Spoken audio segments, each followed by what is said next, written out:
Good morning, everyone.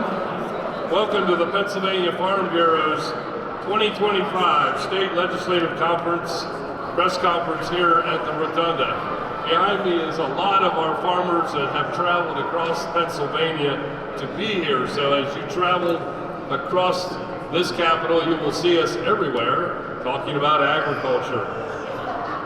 You know, it's really important as farmers to be able to tell our story of agriculture. Most people are more than 2 or 3 generations removed, and that it is up to us to make sure that everyone knows in this capital what agriculture means, what it is that we do, and we're excited to tell that story today.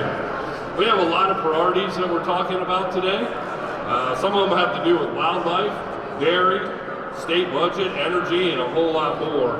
And so I'm excited about the bipartisan effort that we have, and look forward to a great successful day here at the Capitol, because at the end, it's all about food security.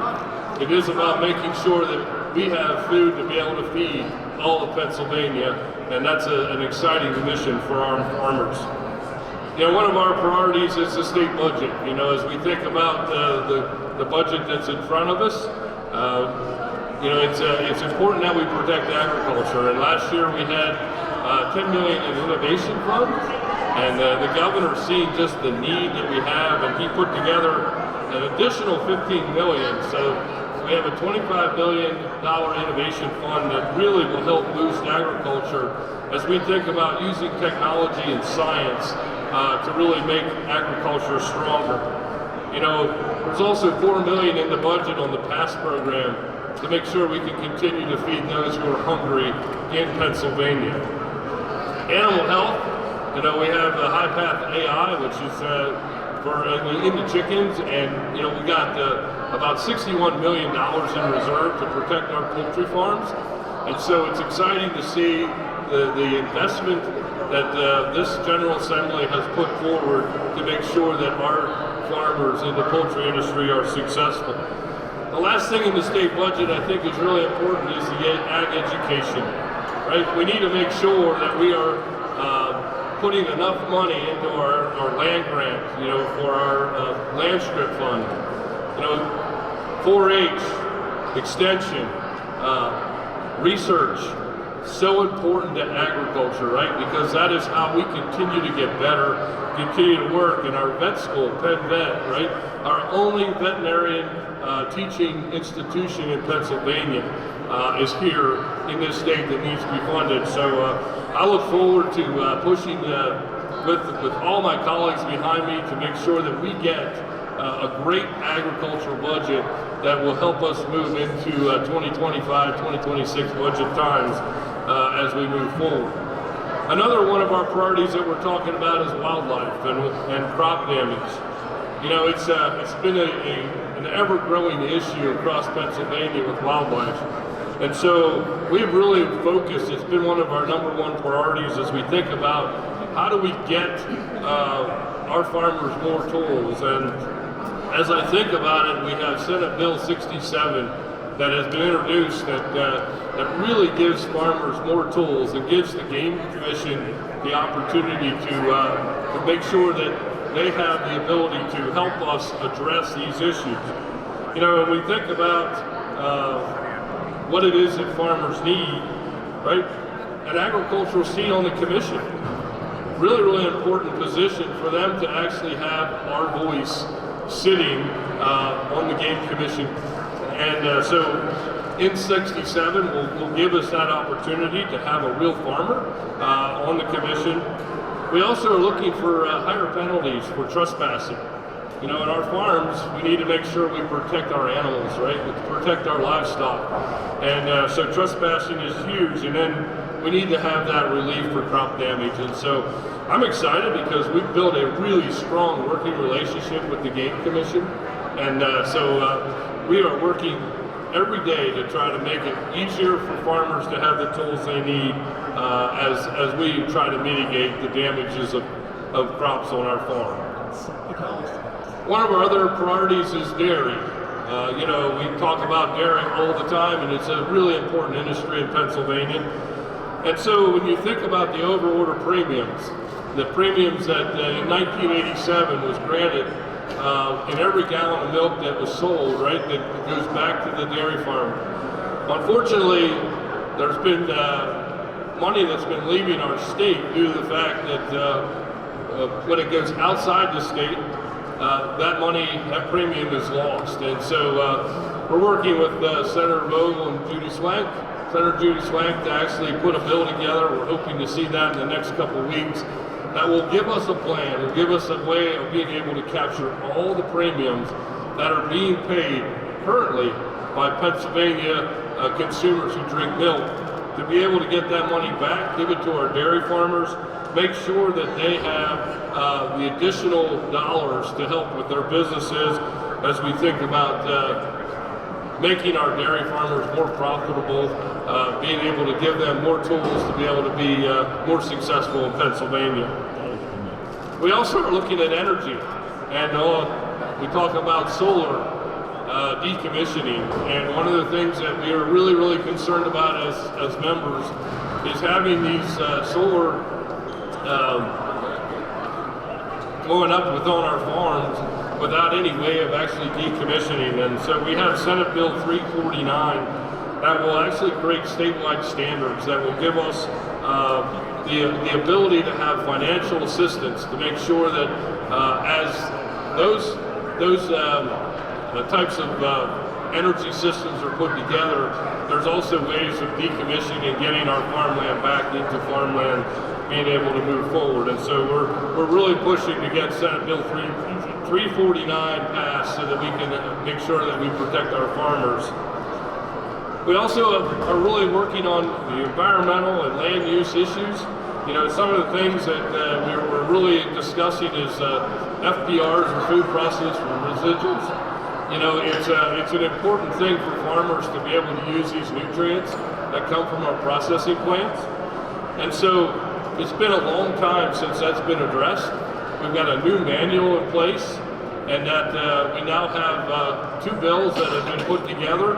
They're being amended right now. It's House Bill 586 and 587. They're amending those to actually meet some of the priorities that we have, but it's really, really important that we have a pathway and a way for our farmers to use these products so it doesn't end up in a landfill. And so we're working really, really hard with the General Assembly to make sure that we have a good plan moving forward to get us to where we need to be. We're also working with DCNR. You know, they are actually putting money in to keep open spaces, but unfortunately, those open spaces doesn't allow us to farm it. And so we need to be able to have a program where we can farm these open spaces to make sure that agriculture continues to be meeting the needs of our farmers in Pennsylvania. And so we are working to try to change some of those regulations and rules to give our farmers, especially in the Southeast, an opportunity to really be able to meet the needs of getting the farms farmed in these open spaces. We're also, as we see weather patterns change, right, we're seeing a lot of flooding, especially in our northern sectors of Pennsylvania. And so we have Senate Bill 403 and Senate Bill 404 for waterway management. And it just will help us to be able to take care of our farms and our streams, to be able to keep the soils and things in place, to protect the farmland that we so need to be able to produce the crops across Pennsylvania. And so as we think about that, we want to make sure that we're looking at how we mitigate the climate and the weather issues that we find on our farms. We're also thinking about transportation and labor. Labor is one of those things in Pennsylvania that we really must have.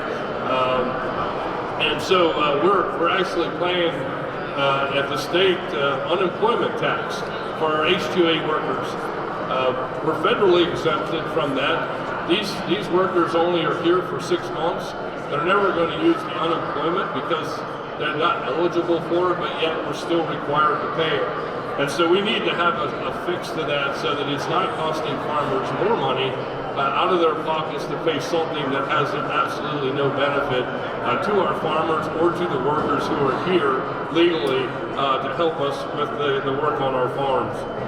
You know, one of the things that we find is that when we're in inclement weather, such as snow events, and PennDOT decides that they're going to shut the roads down, we've got this thing called milk that must get to the processing plant, and currently we have no way of keeping our milk trucks rolling.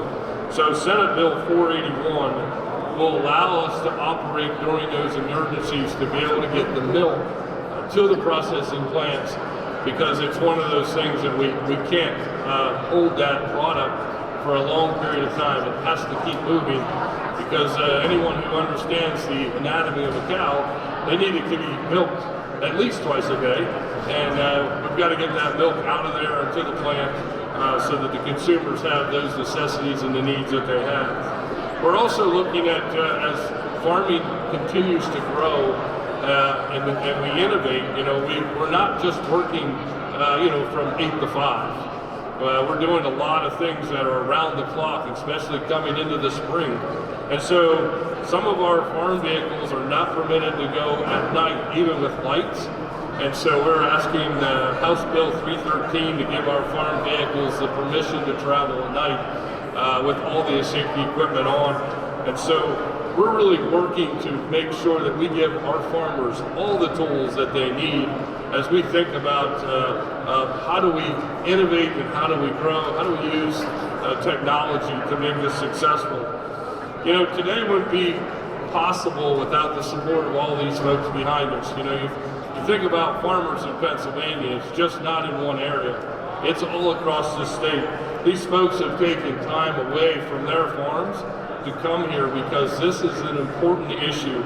These are really things that we need to do for our farmers as we think about what it is that we have to do as the voice of agriculture. And so on behalf of our 26,000 plus Farm Bureau members, we are here to advocate with one voice about how our PA legislators can help us be successful as we think about not only in the rural areas, but also in the urban areas as well. Because as I said when I started, food security is the most important part, right? And without farmers, there is no food security, which does not create security for our nation. So I want to thank all our farmers for traveling. They're all happy to be here. Look at their voices, look at us, the smiles they have. And we're just excited to be here to engage with our legislators and to really bring the focus on agriculture to the state capitol today. So thank you all for being here. We appreciate the opportunity for you to be a part of our press conference, and I'll be around if you have any questions. I'll be glad to answer them, but this will conclude our press conference. Thank you very much.